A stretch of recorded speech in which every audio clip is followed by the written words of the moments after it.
Hello, hello, hello. Where to begin? One, I know the hat's great. It's Christmas week. You gotta get festive. The lights were already up. We like those, but we also like the hat. And it took me a little while to figure out how to get the headphones on with the hat, but we got there. We're there. We're doing it. A lot of different intros I have here, and I don't know which one to start with. For one, if you're into the Christmas spirit, check out The Link Podcast, at @TheLink_podcast. That's my audio-only podcast. All stuff not sports, music, movies, TV. And this week, I wrote a letter to Santa Claus, like a good boy does. And he wrote back. And what did I want for Christmas? I wanted to have the big guy on a podcast episode. And wouldn't you know it, we got him. Santa on The Link Podcast this week. The episode's out now. Check it out. Secondly, I am moving the primary platform for this show, MikeTheMush Sports, to YouTube. We're going to do some YouTube Live. We're going to do some pre-recorded ones. I don't know what my schedule is going to be like exactly. I will update everybody as we go along. But I want to be able to just throw videos out whenever, whether they're current event related or not. So we're trying to figure out a couple of things. I'm getting the settings going. Everything's going. So follow and subscribe on YouTube, please. MikeTheMush, search that. It'll come right up, the green logo. Send some likes, put some comments there. We can talk it all out. I appreciate you for watching. And YouTube's the new home, so thanks. What else? A lot of football. If you follow the Twitter, at MikeMush Sports, we took a lot of L's this week. We were not the only ones. It was a wild week of football. It was like the worst quarterback week of football ever. Was Davis Mills the best quarterback? Rodgers, but nobody played well. It seemed just terrible. All around, big losses, big favorites losing outright, injuries, COVID. The good news is, we said on Friday's show, don't go crazy this week. I put in some picks, we wanted to have fun with it, but I didn't go insane because too hard. We knew this was going to be a wonky week, and it surely was. Also, I just wanted to mention, I've had to do this every time. There's some really bad injuries happening in the NFL. This time it was in the Jets game. They wouldn't even show a replay. Everyone seems all right. It's bad concussions. Teddy Bridgewater had a bad one too. Maybe they learned from the terrifying injury in the Chargers game not to just zoom in on the player's face, so they didn't show it this time, but this one was bad too. The sport needs to adapt, whether you like it or not. There's always inherent risk to playing football, but we can at least try to cut it down somehow. On Friday, we talked about getting rid of kickoffs. It seems so obvious. Just do some things. And yeah, the players know that, there's risk involved when they're even signing up to play, but there's something that feels worse about football. Even I watched the Jake Paul-Tyron Woodley fight, and Woodley gets slept. He is clocked out cold. But there's something about not really being able to fix fighting necessarily. That's what the sport is. Both the guys signed up for it, or girls, and I understand that one punch or even a choke, which actually isn't that bad for you, will look terrifying, and it is terrifying, and CTE still exists in combat sports and all that kind of stuff, obviously. But you can't necessarily have the sport without punching to the head, right? That would be nonsensical. You can have football while still trying to fix a couple of things. And credit to the UFC, they have outlawed a lot of things. They don't do headbutts, no shots to the back of the head, the 12-6 elbow strike thing. They do things. And the football does too, but slower, it seems. And there's obvious ones. In any case, it's not really about picking on the league this time. I do that enough. It's just scary, and you got to remember what you're dealing with here. And then the players have to get back on the field. It's how are they going to possibly do this? Anyway, Jake Paul's easy money, by the way. I mean, Tyron Woodley hasn't been good in years. You got to be kidding me. And he wouldn't lose a decision because they're not going to let him lose a decision. Before we get to football picks, just quick notes on UFC Fight Nights. The only thing we won this week, literally. Black Beast, Derek Lewis gets a knockout. I called it. I knew it. Go back to Friday's show. We talked about it. Lost a parlay on Ricky Simone and Wonderboy. Wonderboy got beat. I took a couple notes on the card real quick. Stoltzfus look awesome. Hard name to say, but I did my best. He was grappling against a beast in Mearshart, and then Mearshart snatched his neck in the end and won it. But that was a good fight. Both stocks go up. Cub Swanson can still really strike with anybody. He's been on a good little healthy run. Ricky Simone put a Sun Sal on his back right away. We had that pick. That was easy.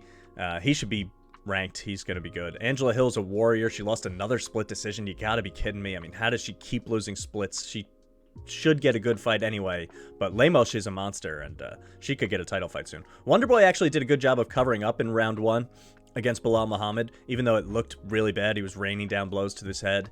I can't tell you how much I underrated Bilal's wrestling, because Wonderboy has stuffed takedowns from much, much better guys.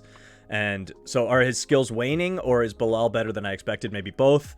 I really thought this style was good for Wonderboy, because Bilal had lost to a bunch of stand-up strikers before, Leon Edwards and guys like that. So, yeah, I don't know. There wasn't enough volume and power when there was space for him to deter the takedowns at all, and there just wasn't a lot of space. It was good for Bilal. I wonder where he goes. And, yeah, people need to just stop doubting the Black Beast. I mean, it's ridiculous. He was 40 pounds heavier than his opponent. It's so silly that he was a dog. And the presser was hilarious after the in-ring interview. He throws his cup into the stands. I mean, you can't beat it. I love that guy. So that was the only thing we won before we get negative. But we got to talk about football. I have notes on each game. We'll skip some of the crappier ones, and then we'll talk Monday, Tuesday, because we have Monday and Tuesday games. Still 4 games left to play, so we'll get there. My picks, as a reminder, I teased Patriots plus 8.5 and the over. Patriots didn't get there. I took a parlay with the Bills, Dolphins, Cowboys, Cardinals. Cardinals screwed me. I hit the other 3. Took a parlay with the Cardinals and Packers. Cardinals screwed me. I won the other one. So those are 3 L's. I put on Twitter at MikeTheMush Sports, Hail Mary parlay. Felt good about this one. 49ers, Packers, Bucs, and Suns plus 140. Again, I hit 3 out of 4. Bucs screw me. And then I did a little teaser. 49ers, Bengals, Packers, which got to Packers -2. And that doesn't hit. Brutal. We've had a couple sweeps, so I knew I was bound to come back down to earth. But man, we didn't hit a single thing, and we only lost 2 games. And the Packers -2, I guess. But it was rough. It was a rough week. It was a rough week for a lot of people because of the Bucs and because of the Cardinals. But I want to start with New England and Indy. So let's dive into that box score. Those are the 3 games that were the biggest, I think. So we'll start there. Let's jump in here. Okay, and I took a lot of notes on New England and Indy, so let's start with this one. The Colts are just underrated. Like when they win, same as the Cardinals, when they win, you go, yeah, we should probably respect them a little more. And then you just don't, because Carson Wentz goes 5 for 12 in games. But Jonathan Taylor is just like, it's not even like what you say about home run hitters, where it's like 2 yards, 2 yards, 2 yards, 60 yards. With Taylor, it's like 4 yards, 4 yards, 4 yards, 60 yards. That's a big difference, because he just falls forward. There was a blocked touchdown. That didn't feel great. The first quarter seemed close to me and ended 14-0, and that was basically where the game ended because they just played even the rest of the time.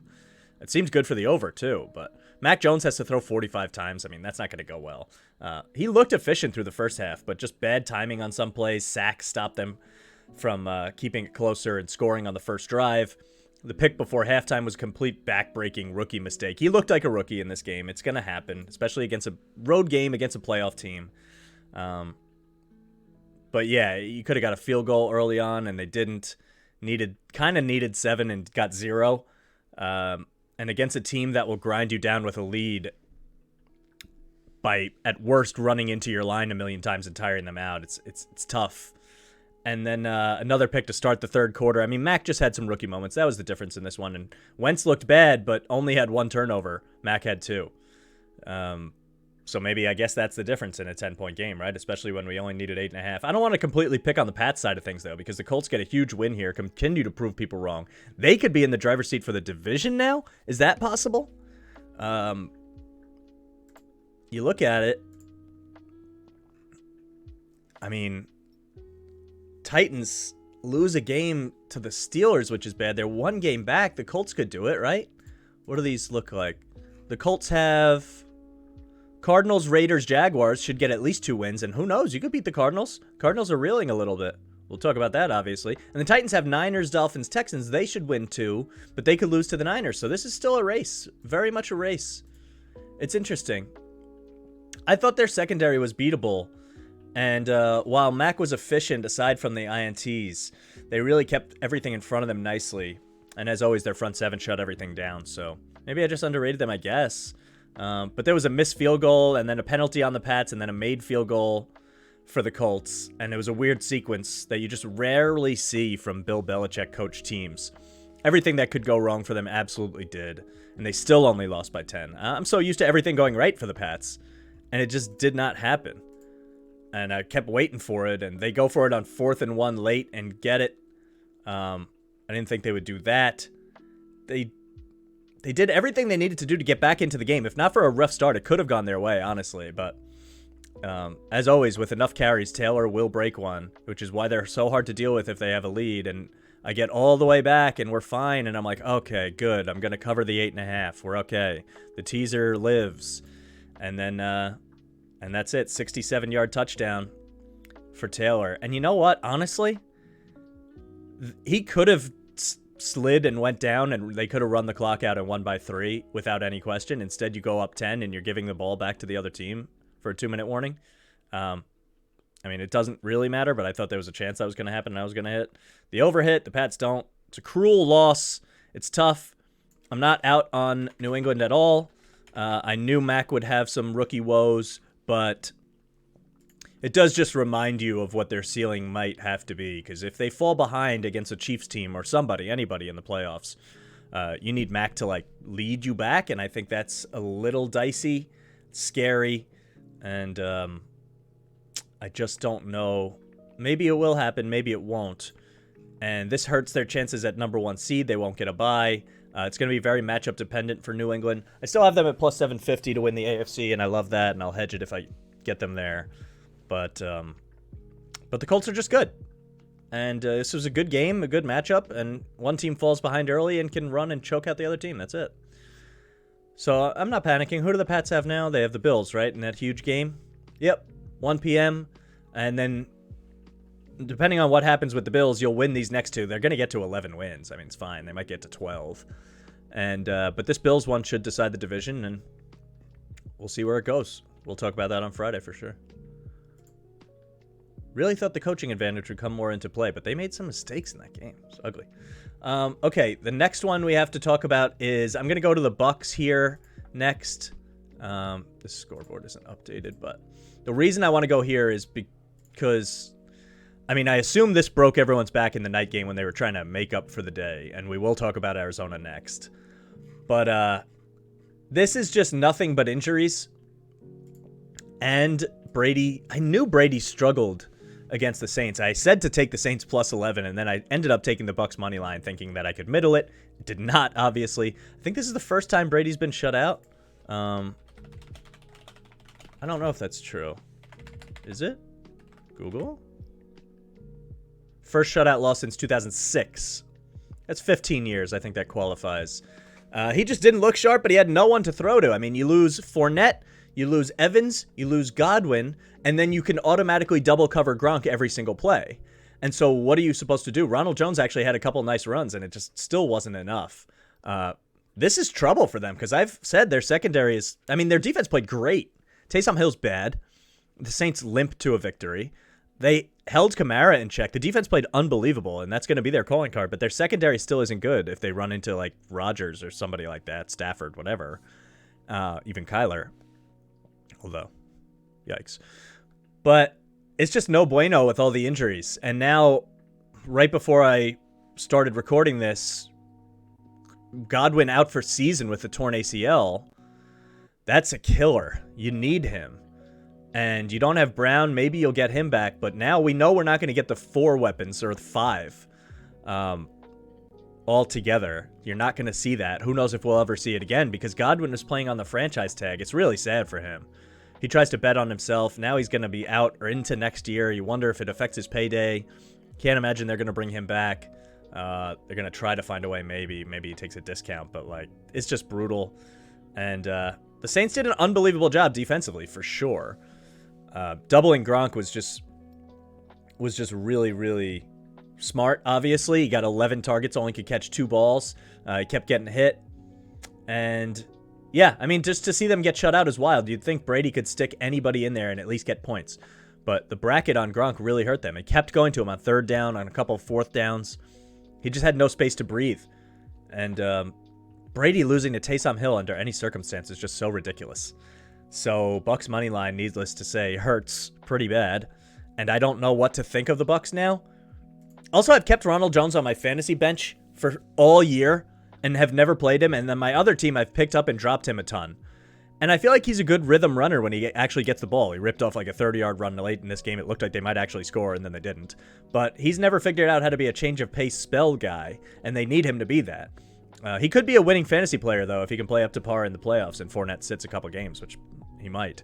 We'll talk more about that on Wednesday, probably, fantasy stuff, because it's playoff time, and we'll also be able to recap Monday, Tuesday games and see who he should play and DFS plays and all that kind of stuff. But there's not that much to analyze with this one, I guess. When all your players get hurt, it's like, yeah, of course we're not going to be able to do much. But the thing about Brady was like, oh, yeah, he could do it with anybody, always. So you have Tyler Johnson in there. He made a crazy catch at one point. You have Cameron Brate, you have Gronk, you have Scotty Miller, and you have Ronald Jones. I mean, it's not the worst offense in the league, although you are missing like your 4 best weapons. I get it. And Brady loses a fumble, which was really bad. He threw a pick. He did turn it over twice. Taysom Hill didn't turn it over at all, but he's really bad. I mean, come on.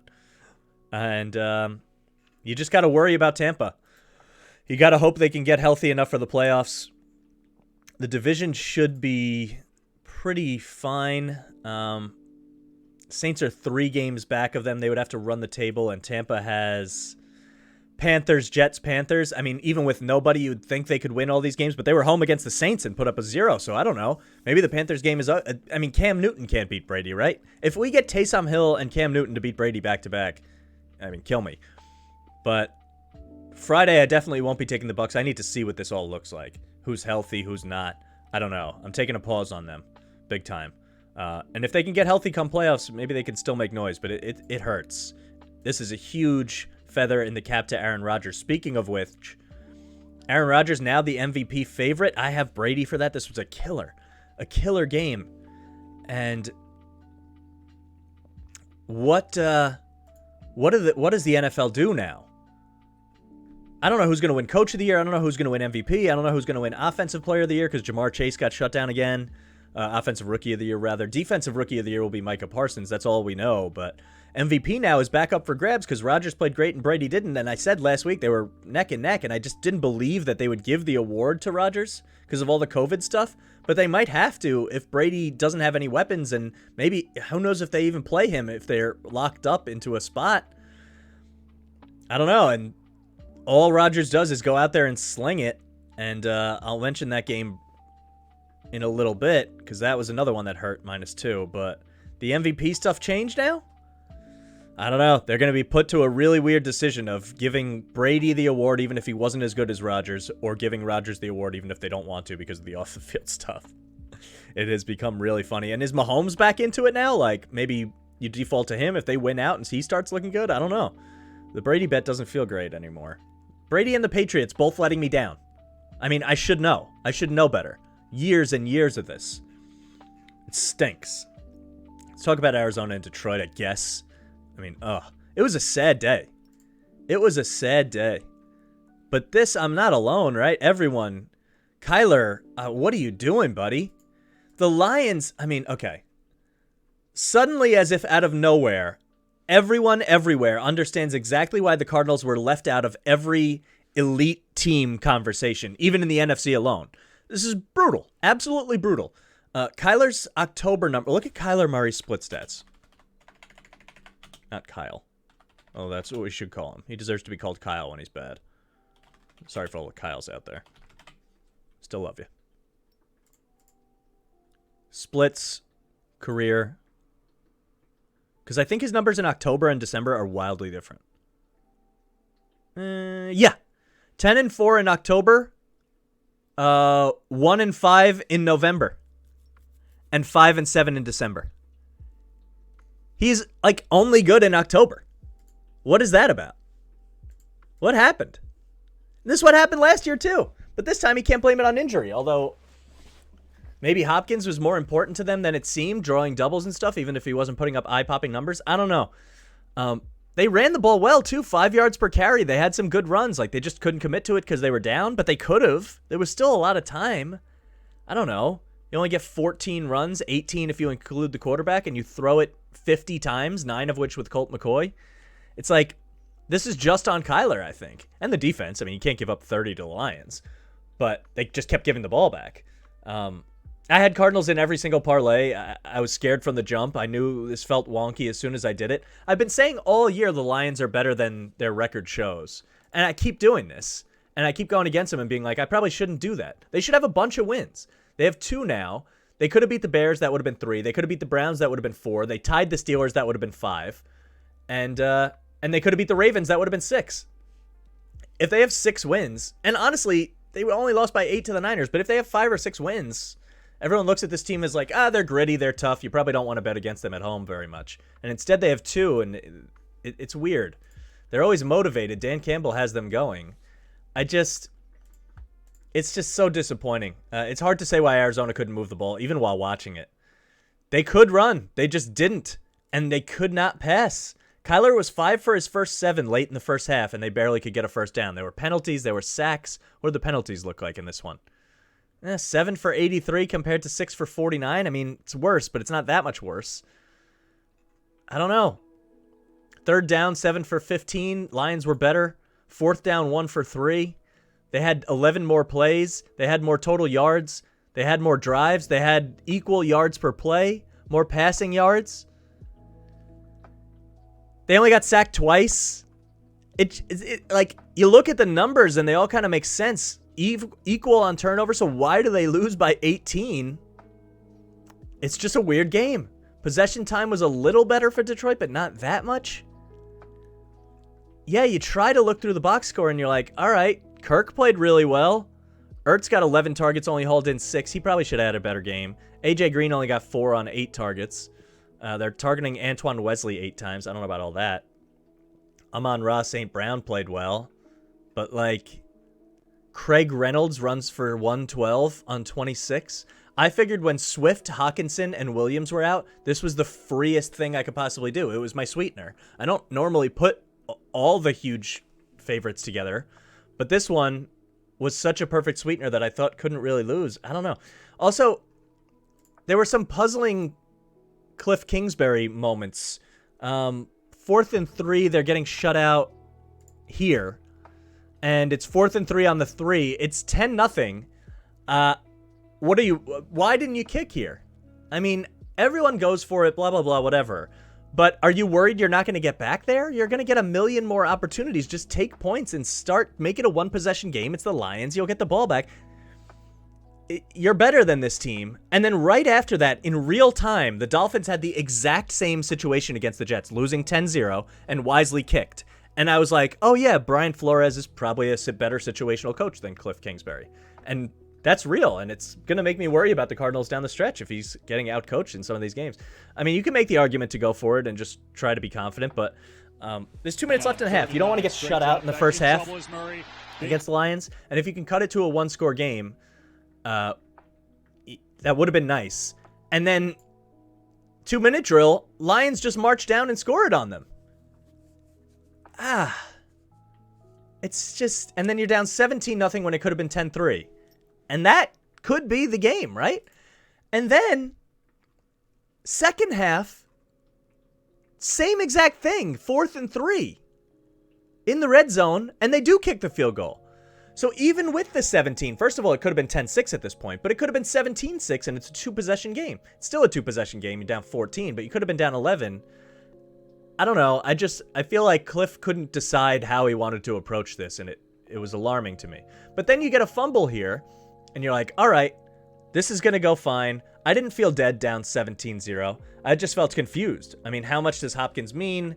Even if he's not putting up the eye-popping stats, does Edmonds not matter being back at all? Was it just an off half? I don't know. They kick the field goal. We're like, okay, and then they get the fumble. And I'm like, all right, this is where it happens. And Kyler throws a terrible interception. And And it gets returned for 50 yards to the 6. And then they punch it in on the first play. And you're like, oh my God, now we might be dead. And then you're down 24-3. There's a quarter and a half left. You're down 3 possessions. And now you kick a field goal? For what? To make it 18? Now is when you go for it. 4th and goal on the 11. I don't care. Go for it. So backwards decision making this whole time.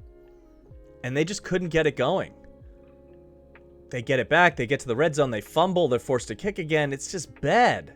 I didn't even see a sense of urgency in them, especially defensively. Throw the kitchen sink at Jared Goff. Is it brain science, I was going to say. Is it rocket science or brain surgery to try to blitz Jared Goff at all costs and get a turnover? Because it's not like that doesn't happen often. It's pretty wild how efficiently they let him play. I mean, good for him. And like Wentz, I've always thought that Goff deserves more respect than he gets. But without Hawkinson, Swift, and Jamal Williams, this is inexplicable for a solid defense. This is the single most pathetic loss for a good team that I can remember in a really long time.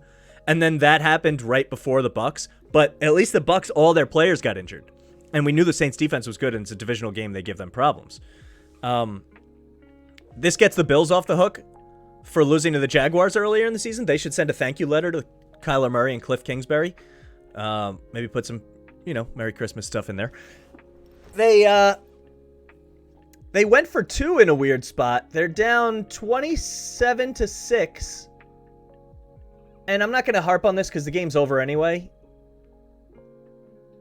They go for 2 here, though, and they don't get it. And you're like, I wonder if some of it was motivational. You're down 21. I mean, that's 3 scores. And there is logic to when you're down 14, you're supposed to go for it on the first one. So I guess down 3 scores, it's the same. But you already know you need a lot of possessions, and there's not a lot of time left at all. And if you get... Yeah, I mean, it doesn't matter. Like, 16 doesn't do anything for you because you could bring it to 19 with a field goal, but that doesn't necessarily do it. So with 2 possessions, I get it, but with 3 possessions, I don't know if it does anything.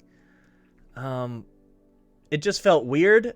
I mean, I guess you're trading tie stock for win stock.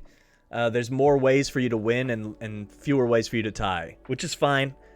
But it just felt like more motivational. Like, okay, we can get this. We can keep making plays. If we get that one, we're going to strike fear in the defense. And it's like, I don't know, just take points, man. You can't even score ever. So I don't know how to feel about that. And then they onside kick it. And even that, I was like, they had 3 timeouts. You could have gone down 14 with an extra point and then kicked off. And then you could have probably got the ball back maybe with ahead of the 2-minute warning. And you could score with a minute left. Then you onside kick it while down 7. And then you're cooking. That's what I would have done. So this is just bad. I mean, there's no excuse for it. It's really, really bad. It's really, really bad. What do you say? It's going to be hard to believe in the Cardinals now. They have a bounce back opportunity against the Colts, who are a really hard team to deal with. I'm going to try to stay away from this game just because I don't know what to make of the Cardinals. Will they bounce back emotionally? Will they be ready? They're at home. Colts coming off an emotional win. This is a game to watch. I don't know what the spread is. And with COVID, who knows? But I'm going to guess it's in Arizona. I'll say Arizona -2. 1.5 it was 5 on the advanced line. That's wild. So I mean, it's probably good to take Arizona as a short dog. I get that, or it's a short favorite. But this is also a spot where you could tease Indy up to 8. I mean, we'll talk about that on Friday, obviously. Long way to go for that one. That's not the Thursday game, right? No, Thursday's a good one though. Niners and Titans. We'll talk about that on Wednesday. So Wednesday will actually be a full normal football day because we have other games to talk about. So what else? We talked about the major games. Are there any other major ones that I'm missing? I guess we could do Packers-Ravens. Man, I mean, Tyler Huntley, I have notes about him. They're all pretty much glowing. Lamar was out again. I got the bet in Saturday night just in case. Is there any chance they wanted to take another look at Huntley and Lamar just wasn't 100%, could have gutted it out, but they're like, well, we have something in Huntley. We might want to showcase him, trade him, or know what we have, or who knows. Lamar can't stay on the field this season. So he looks great. I like Huntley. If I'm them, I guess you have to trade him. I mean, you can't do anything about it, and you got to get something for a guy that's this good. But there are teams out there that could take a long look at him as their starter for next year if you're in a bad spot and you don't end up with Rodgers or Russell Wilson or, I don't know, maybe better than drafting a first-round quarterback. You go get Huntley. The offense flows better with him. It really does. It just seems like he can run just as well as Lamar almost. 73 rushing yards and 2 touchdowns. He seems more accurate than Lamar. I mean, I know I'm overstating it a little, and I'm a prisoner of the moment. And I'm sure he'll have rougher games. And I'm not saying he's going to win the MVP of the league like Lamar did, but they have some interesting stuff going on. Andrews seems to be great with him. Marquise Brown had 10 catches on 14 targets. They were all short. I don't know if the deep ball is there with Huntley like it is with Lamar, so they do need that. But hey, he looked great against a really good defense. And some people are questioning the Green Bay defense. I still like them. I think Huntley just played really well. I don't know which one it is. Are they overrated or is Baltimore's offense underrated? Maybe a little bit of both. But I think this was just a good Huntley game. They were down 14 late. Like, it was all fine. How much time was left? It's the fourth quarter, and they're down 14 points. And then they have a 12-play drive. There was a defensive pass interference that was killer. And that was basically it. They just chunked down the field. But the thing about the Ravens is I've been so out on them because they're so hurt. I actually thought Green Bay should have put up more points, but what are you going to do? They didn't look great in the first half. They had 2 punts, which I didn't think they ever needed to do. Like, they have 4 secondary members out, I think, Baltimore. Rodgers was running a bunch. He looks great week after week. I think he just trolls the media after, like, oh, the toe hurts more, but drugs are good. Whatever. He's fine. So I'm not going to doubt him at all. And they do win the game, but, man, the T's hurt so bad. T's down to -2, and they go for it on fourth. We'll get there in a second. Lazard can't catch for the Packers. I don't know what his numbers ended up being. He had 2 catches on 4 targets, but he had 2 bad drops. You got to worry about that a little bit, but you have Adams and Scantling. And Rodgers seems to be able to just do it with anyone. I like the combo of Jones and Dillon. I think this is probably the best team in the NFC right now. The healthiest, the scariest quarterback. They should be favored in most everything. But Harbaugh is just a really good coach. He never seems to make huge mistakes. They're in every single game. I mean, you look at this, 6-point game, 1-point game, 2-point game. They win by a wide margin. 6-point game, they win by a wide margin. They get blown out by the Bengals, which is the most inexplicable one all year. Then it's a 3-point game. They lose to the Dolphins on that Thursday. That was bizarre. 3-point game, 6-point game, 1-point game, 2-point game, 1-point game. I mean, at this point, everything's going to come down to the wire with them, and they're going to screw you if it comes to a spread. So don't bet spreads against the Ravens. That's the moral of the story. -2 hurt really bad.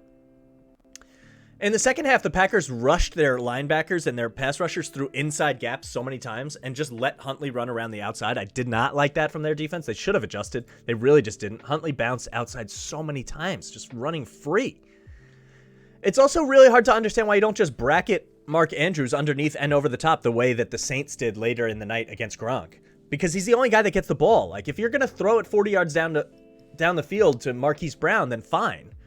But force them to do that a couple times. They never did it. They just let Mark Andrews dominate over and over and over when they knew what play was coming. You could have take some notes from the Saints. They should go watch that game film.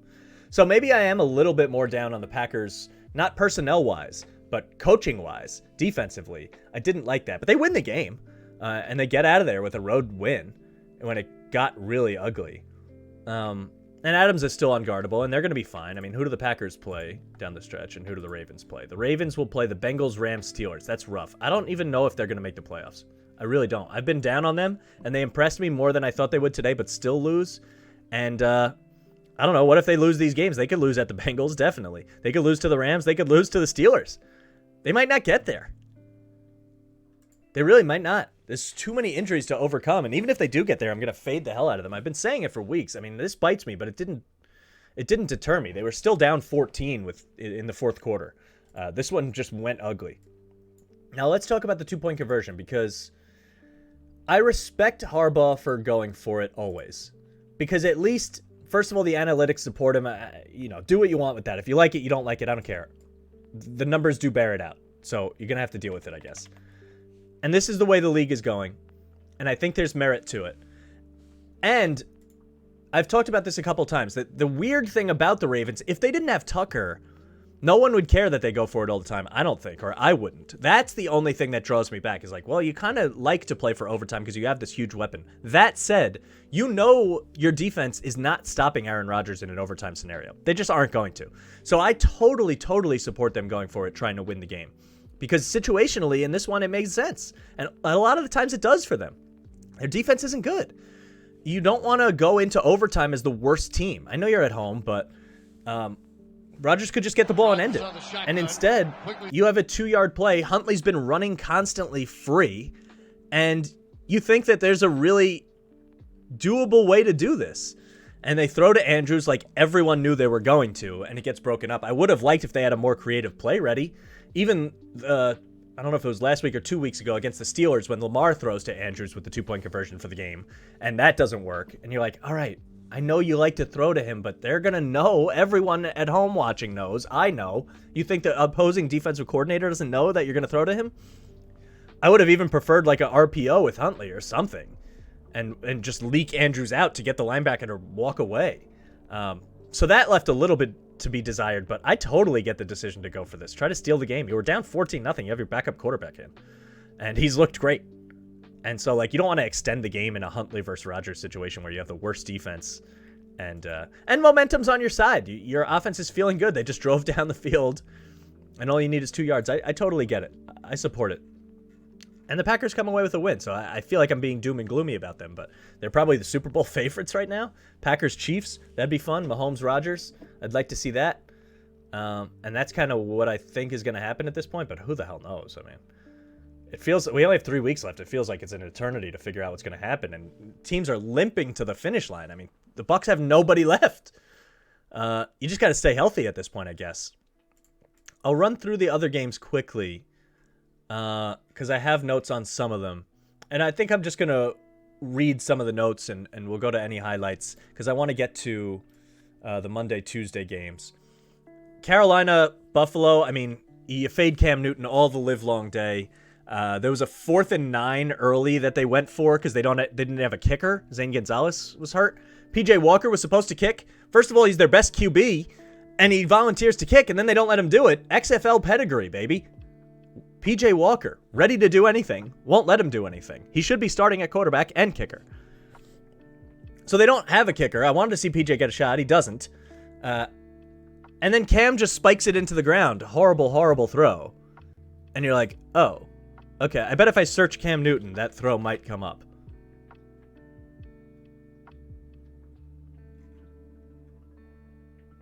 I mean, he just falls down. He fumbles. This might be the one. Yep, here it is. Throw it, spike it into the ground, and the guy wasn't even open at all. I mean, it's insane how he has a job in the NFL, and he makes a ton of money. Go all the way back on the YouTube channel. I made a video when he first got started matching up his salaries with other people. He's making like $10 million. You're like, what? You're bidding against nobody. Nobody wants this guy, and you gave him $10 million. Yeah, so everyone, when he makes a bad pass, you're like, yeah, duh. This was so straightforward. I don't know why I just didn't hammer against Cam. I did, but the Cardinals screwed me. So, yeah, I mean, easy one on the Bills. Jets in Miami. My God, I mean, the Jets scored on their opening drive and then failed on a failed double pass that they just ran in instead. That was fascinating. Then they get an interception. They try the double pass again. It fails again, and they almost get picked. Relax. They didn't lead by 10 plus all year until today, the Jets, until yesterday. That's sad. They're the last team to do it, but they did get there. I didn't think they would get there. The Dolphins put Jacoby Brissett on the field on a key 3rd and 1 and 4th and 1 on purpose multiple times throughout different parts of the game. How are they still doing this to Tua? I know Tua played really poorly today, and I have liked him a lot. He did not look good in this game, gets the win, and maybe the stats don't look as bad as they could, 16 for 27, 2 touchdowns, but he looked putrid. But they're still taking him out on random plays, just like they did with Fitzpatrick. Now they're doing it with Brissett. It's like, relax. Let the guy play. They're 7-7 now. They've been doing nothing but win games. Miami oddly abandoned the all-out blitz strategy in the first half, which was very odd, and the Jets had time to actually move the football, and then they started turning it up a notch in the second half, and of course, Wilson's pressured on every play and can't do anything in the second half, and you're like, yeah, I don't know what you were waiting for.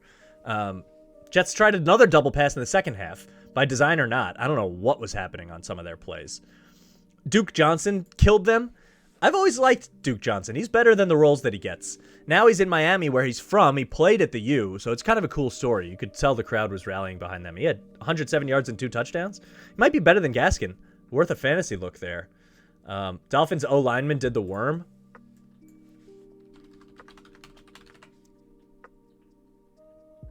Dolphins worm. Yeah, look at that. Christian Wilkins hitting the worm after catching a touchdown, dude. Look at him go. Look at him go. Gotta respect it. I'll leave it on replay while I read these notes. Oh, Wilson has an amazing scramble for a first down in the third. It was a great play.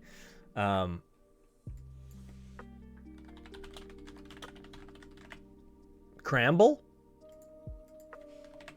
Scramble. This is not the play. Let's see. Someone's got to have it, right?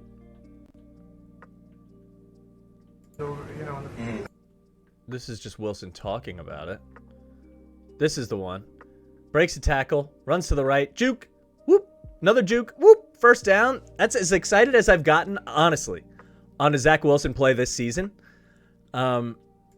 So maybe they should design some movement for him, for sure, because I keep saying, like, at BYU, he had a ton of time in the pocket. He had a great line, was never under pressure. Now, he doesn't. He has a terrible line. They're all injured. Get him out into space and let him do something with the arm talent rather than trying to sit in a collapsing pocket and read defenses. It's not working. You saw the Bills do it occasionally with Allen. Like, just play schoolyard football a little bit. Let loose. Don't just sit in the pocket and get crushed, because that's not kind of what you're good at. Even Mahomes sometimes, like, you want him to roll out and make a wild play down the field with all that arm talent. So I just, I don't know, between all the double passes and the refusing to be creative with Wilson, although they did get creative, I guess, this week. I don't know. The Jets coaching staff is just weird. Dolphins muffed a punt snap. Dolphins, I mean, this game was just bizarre. I know I'm a Jets fan, so I watched this more than others, but this play was so weird. I don't know if it's going to have it.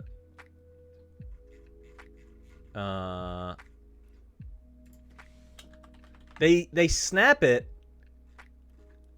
and I'll have video. Come on. They snap it like they're going to punt, but they snap it like a direct snap to the fullback there, like in front of the punter, and he's not ready for it at all. Miscommunication. Was it a bad snap? Were they trying to fake it? They shouldn't have been. They were winning. Anyway, I was happy that the Jets clawed back into the game. They had a nice pick six, which is the worst throw in the world by Tua. We can look up that one.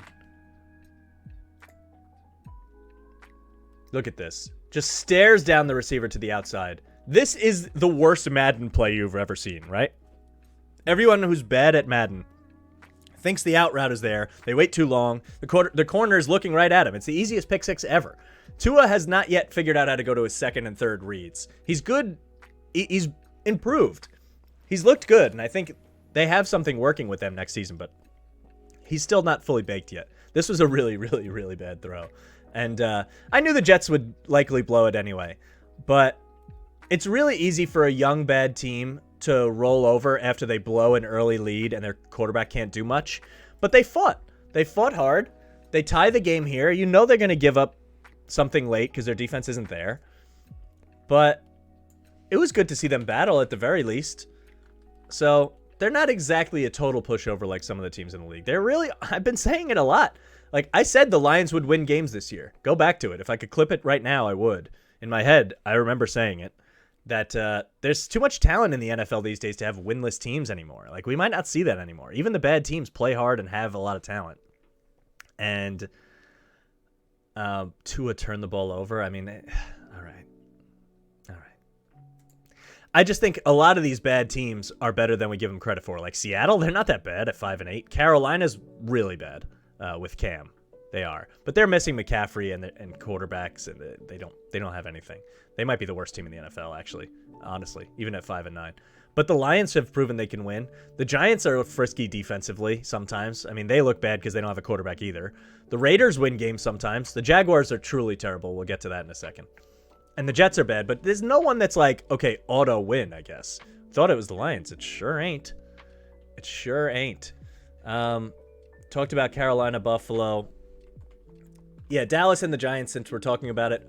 The Cowboys settled for a lot of field goals, which you don't love against banged-up Giants defense, although they really aren't that bad. I like that Giants defense a little bit. You want to see touchdowns from them, though. Dak played all right.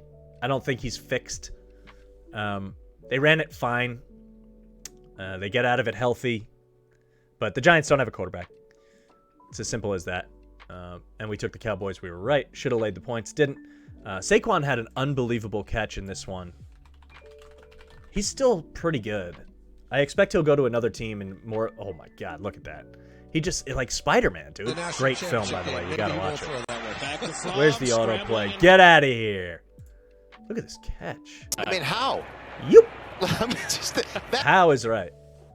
Boop. Stick it.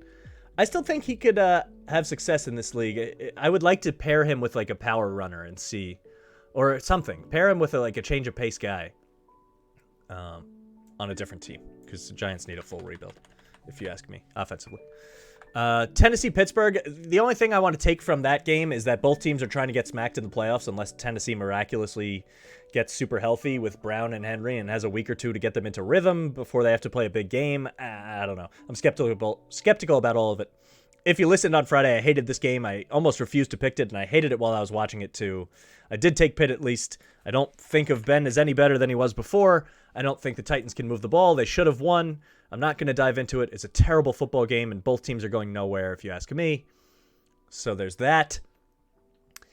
We talked about this. We talked about the Packers. Titans do play Thursday, and I would imagine that spread Niners. Where exactly is that game? I think that's in Tennessee. It is. And it's a Thursday, short rest. I would say Niners going to be favored there, I think. -1.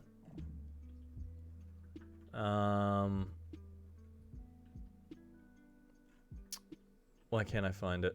San Francisco -3.5, 4 in some spot. Okay, so they've caught on. They think the Titans are bad. I understand. I'll probably end up taking San Francisco to win that game. I don't know about laying the 3.5 or the 4. But I've been anti-Titans for a while, same way I'm anti-Ravens for a while. Even though they bit me, maybe that'll happen again. We'll talk about it on Wednesday. Here's one. Okay, I am going to dive into this, right? I said it on the show. Go back to it Friday. I should have just taken Houston. I should have taken it. I didn't have the guts because I was like, why would anyone pick this game, right?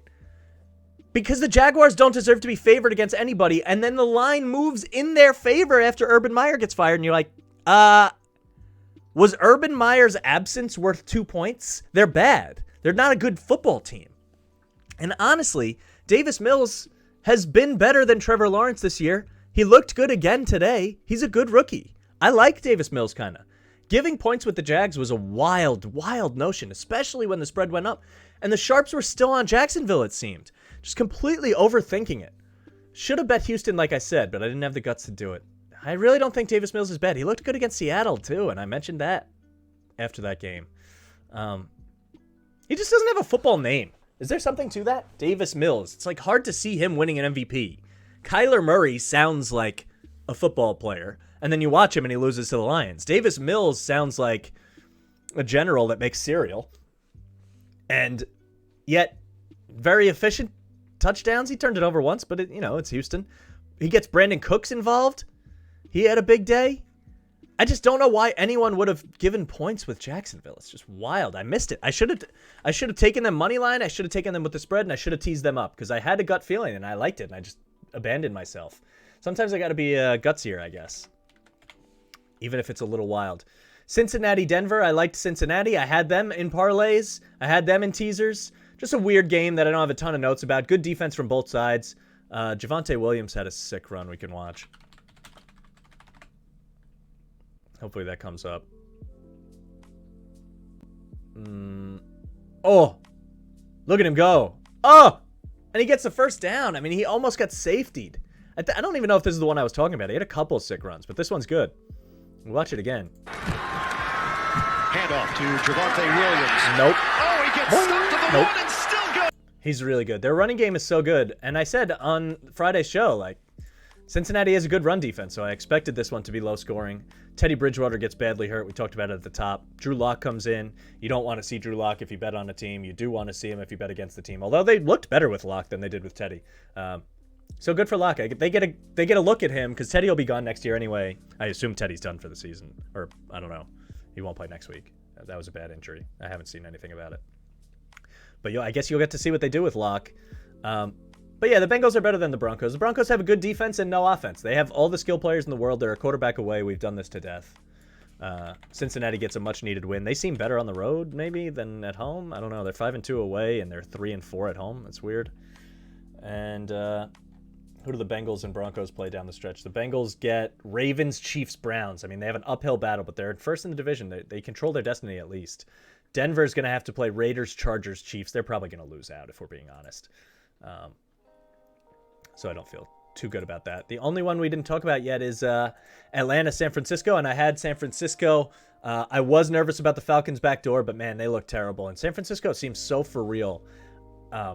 Debo, can there be a Debo plus Kittle co-MVP chatter going? Can we start that?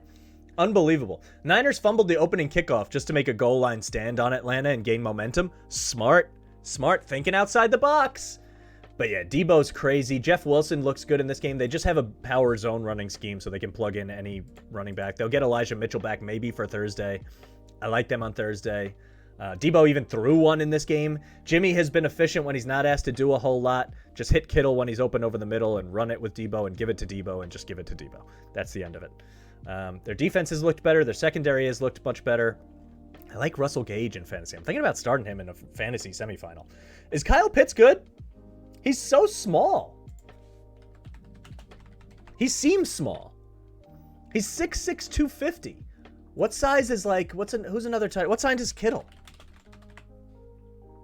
6'4", 250. Kyle Pitts is bigger than George Kittle. That's insane. Look at this guy. And look at this guy. Oh, he looks bigger in the college uniform. But when he wears 8, it's like he looks so small. Maybe it's the jersey. I don't know. And he doesn't seem like a red zone threat, which is exactly what they need. I mean, how many times over the last decade do we need to see Matt Ryan in the red zone fail? He's terrible in the red zone, and always has been. And they needed to get him a red zone threat, so they take a tight end, and you're like, oh, perfect, this makes sense. And he doesn't seem like a red zone threat. I don't know what this is. 2020 red zone stats. I guess we can look at this.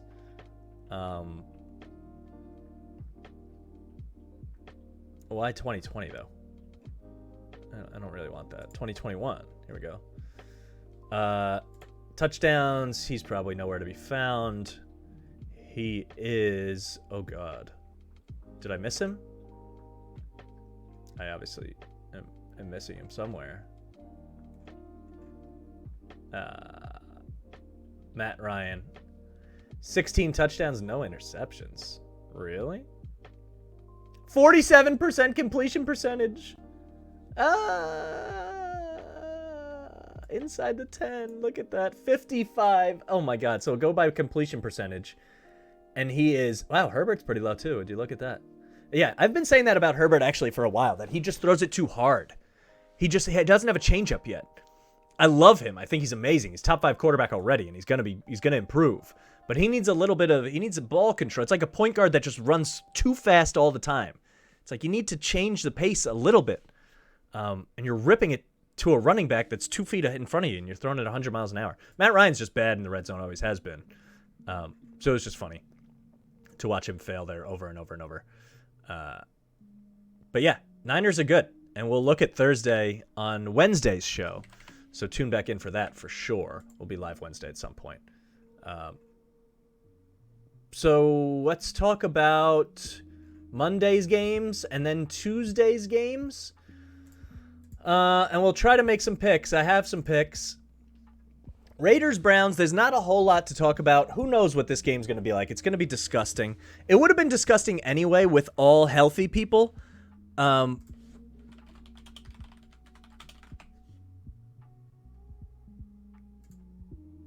just make sure. Nick Mullins. Yep. Yikes. I mean, this guy's had no time to be with the team and do anything, but who knows? Maybe they rally around him. I don't know. They still have a good running game. Who knows who's playing? Who knows who's hurt? They have a lot of people out. I mean, you don't touch this game. You just watch it for the nonsense, and it's starting soon, so it doesn't matter. No one's going to watch this for picks on that game. So I'm ignoring it entirely. And pool purposes, you already had it in. I like the Vikings, though.